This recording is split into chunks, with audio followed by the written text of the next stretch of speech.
देखिए, मुसलसल 2 साल से मैं वीडियोस देखते हुए आ रहा हूँ। चंद शरपसंद लोगों की ये कोशिश है कि कैसे भी करके वक्फ बोर्ड को बदनाम किया जाए, मुस्लिम इदारों को बदनाम किया जाए, मुस्लिम लीडरों को बदनाम किया जाए, वक्फ बोर्ड के मेंबर्स को बदनाम किया जाए। हकीकत क्या है कि ये लोग भी वक्फ बोर्ड से जुड़े हुए थे एक ज़माने में, लेकिन इनकी कुछ दाल नहीं गल रही है। आज कोई इनको पूछ के नहीं देख रहा है, थूक के नहीं देख रहा है। इसकी वजह से आज किसी न किसी उन्वान पर बीच में आ जाते हैं, मनधड़क इल्ज़ामात लगा देते हैं और भाग जाते हैं। अगर कोई ठोस सबूत है तो सबूत रख के कोई बात करे। बिना कोई सबूत के, बिना कोई सर, बिना कोई पैर, बार बार उठाना, बार बार मिनिस्टर के ऊपर एलिगेशंस लगाना। जब बीजेपी की हुकूमत थी, जब एक गैर मिनिस्टर होकर के बैठी थी, उस वक्त पर इनके मुंह में क्या लड्डू था? उस वक्त पर कोई सवाल करने के लिए हिम्मत जुर्रत क्यों नहीं किया? आज जब सब कुछ सही से चल रहा है, आज जाकर के हर एक चीज़ के ऊपर इल्ज़ाम लगाना, तनकीद करना, हर एक चीज़ के अंदर से अकाउंटेबिलिटी पूछना। अरे पूछने वाले की सबसे पहले हैसियत क्या है, पहले वो तो जाने। हर बात में निकल के आकर मिनिस्टर ये करे, मिनिस्टर वो करे, मेंबर्स वो करे, चेयरमैन की अपॉइंटमेंट ऐसा कहीं को हुई, उस दिन वो लोग एब्सेंट कहीं को रहे, इनो कहीं को नहीं आए, उनसे कहीं को नहीं। अरे जब वक्त बोर्ड चल रहा है, ये बोर्ड क्या आपको पूछ कर करेगा हर कोई काम? आपकी हैसियत क्या है? आपको किसी ने ये जिम्मेदारी दी है कि आप वक्फ बोर्ड के ऊपर निगरानी करें? आप क्या निगरानी करने के लिए आप उधर के कुछ हैं? जब आपकी औकात खुद कुछ नहीं है। 2011 में आपने खुद इसी वक्फ बोर्ड का इलेक्शन लड़ा था, 10 वोट लेने की आपकी हैसियत नहीं है। आज उठाकर वीडियो बार बार बना देना। शाहीन एजुकेशन ट्रस्ट को ज़मीन दी गई वक्फ बोर्ड की जानिब से, क्यों दी गई, कितने में दी गई? अरे कोई छुपा छुपी खेल थोड़ी हो रहा है भाई। ये गवर्नमेंट एंटिटी है, एक इंस्टीट्यूशन है, हर चीज़ इधर रिकॉर्डेड है, बिना कोई रिकॉर्ड के, बिना। और एक मिनिस्टर का थोड़ी चलता बोर्ड के अंदर।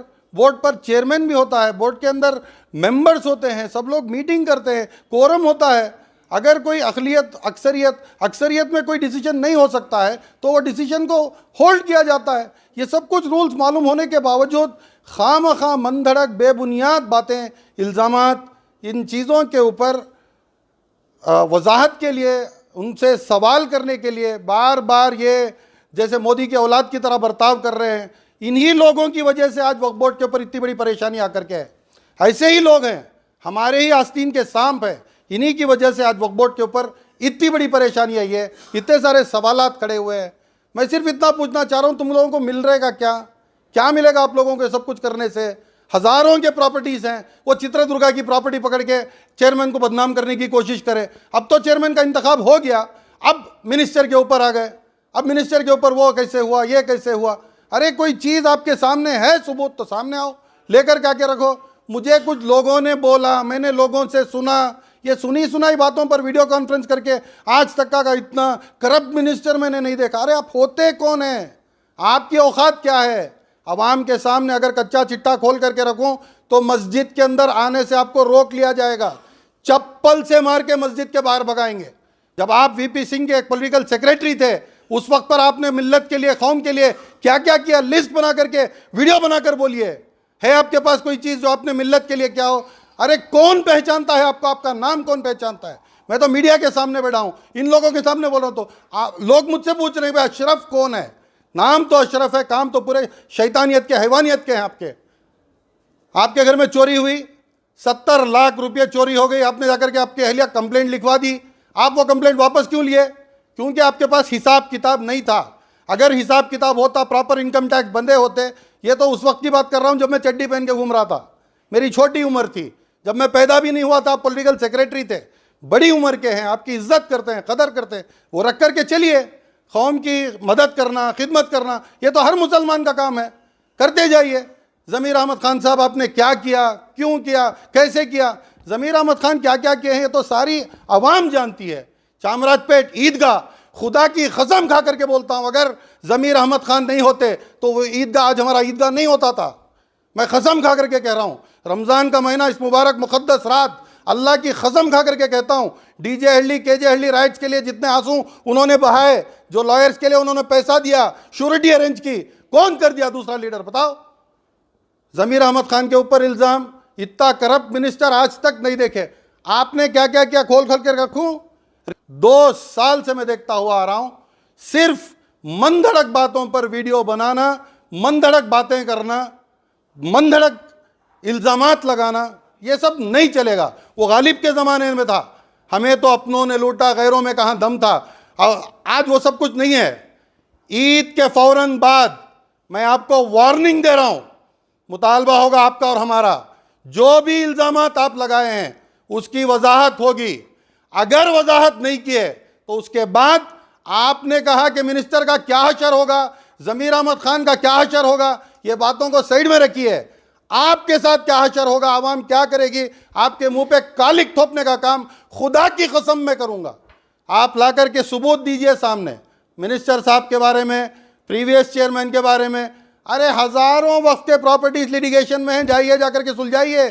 सिर्फ एक चित्रदुर्गा की प्रॉपर्टी पकड़ कर बैठे हैं, वो भी इसलिए क्योंकि वो जब चेयरमैन थे उस वक्त पर एक नालायक, एक निकम्मा उबैदुल्ला शरीफ, हमारे ही एक इदारे में वक्फ बोर्ड की जगह में इनका एक पासबान पेपर चलता था, उसका भाड़ा नहीं बन पाए ये लोग, वहां से उनका सामान उठाकर फेंक के उनको वहां से खाली करवाया गया। आज भी बाकी हैं, आज भी बाकी हैं। इन्हीं के बारे में बता रहा हूं। बड़े मकान में शादी महल बनने के लिए वक्फ बोर्ड से 2 करोड़ रुपए इनको सैंक्शन किए गए, 20-30 लाख रुपए का काम हुआ है, आज तक वो काम अधूरा है। 1 करोड़ 70-80 लाख रुपए कहां गए, आज तक उसका हिसाब किताब नहीं दिया गया है। खुद इनके दामन पे इतने सारे कीचड़।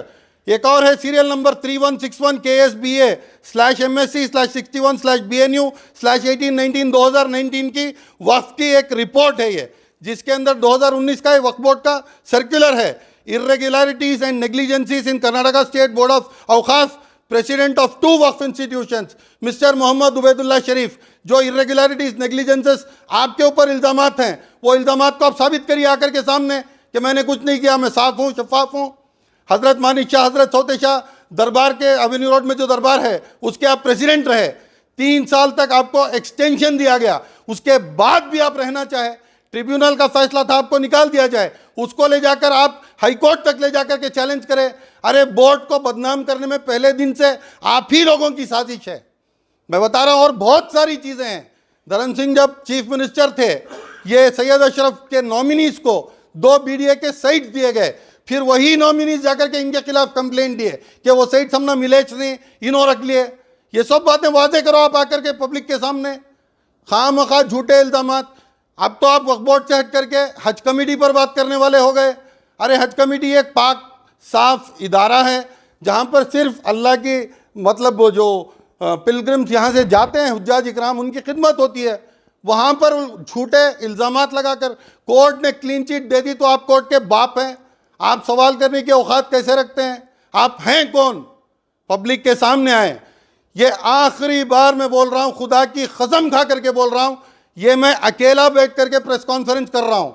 कल के दिन अगर एक भी वीडियो बोर्ड को बदनाम करने या चेयरमैन को बदनाम करने या उलमा इकराम को बदनाम करने या वहाँ के मेंबर्स जो हैं वक्फ बोर्ड के उनको बदनाम करने, कोई एक भी साजिश आपने रची, खुदा की कसम ईद के बाद इसका बराबर मुतालबा होगा, आपको सामने आना होगा। जो भी इल्ज़ामात जिन किसी पर आपने लगाए हैं, इन सब की वजाहत आपको करनी होगी। हर दौर में ऐसे लोग हैं। नबी सल्लल्लाहु अलैहि वसल्लम के ज़माने में ऐसे लोग बुतों को रख कर आ जाते थे, नवाब सिराजुद्दौला के ज़माने में भी थे, हज़रत शहीद टिप्पू सुल्तान रहमतुल्लाह अलैह के ज़माने में भी थे।